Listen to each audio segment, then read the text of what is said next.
to meet in Scotland, not to go to one of the EU countries and visit and have a meeting with the president of the EU, but to make her come and visit him at his golf course in Scotland. Is this kind of some kind of gameplay, do you think? Well, it was Trump in the White House. So for the past 7 months, the world entered a new era called the age of geoeconomics. And the most important term or part of the term is not economics, it's geo. So Trump is a big believer in power play, theatrical power play, and geography, the location in theater. The most important part is the location, the stage, right? And so first, he's forcing von der Leyen to come onto his stage.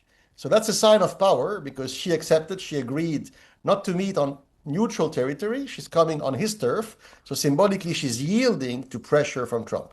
But there's more than that. People could say that, Trump's mother, Marianne MacLeod was Scottish after all. So romantically, or he has family ties, Scotland. But I think it's not the main reason. I think, many of the founding fathers of the American nations, even though, most colonists were English, and the Scots were a small ethnic minority, the Scottish people were overrepresented amongst the first American presidents and the leaders of the American Revolution who founded America as a nation. James Madison, John Adams, Alexander Hamilton, James Monroe were all Scots. So the biggest newspapers, magazines, the most influential presidents in America, apart from George Washington, were all Scottish.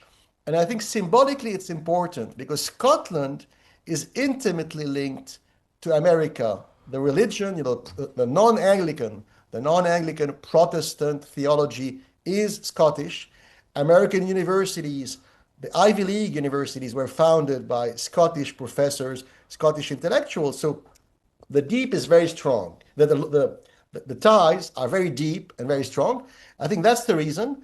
I would disagree, politely and humbly with Justin. I think unlike what happened in April, May of this year, when Trump started his trade liberation realignment, I think the balance of power was in the hand of the European Union and China. So the first, 2 months of Trump's great trade war were a failure. However, in the past 6-7 weeks, Trump has completely changed the situation by signing a truce with China, by signing very important trade deals with the UK, Vietnam, Indonesia, and China, and Singapore. So now the balance of power is in Trump's hand, and Europe, the EU, is very weak and isolated, and he knows that.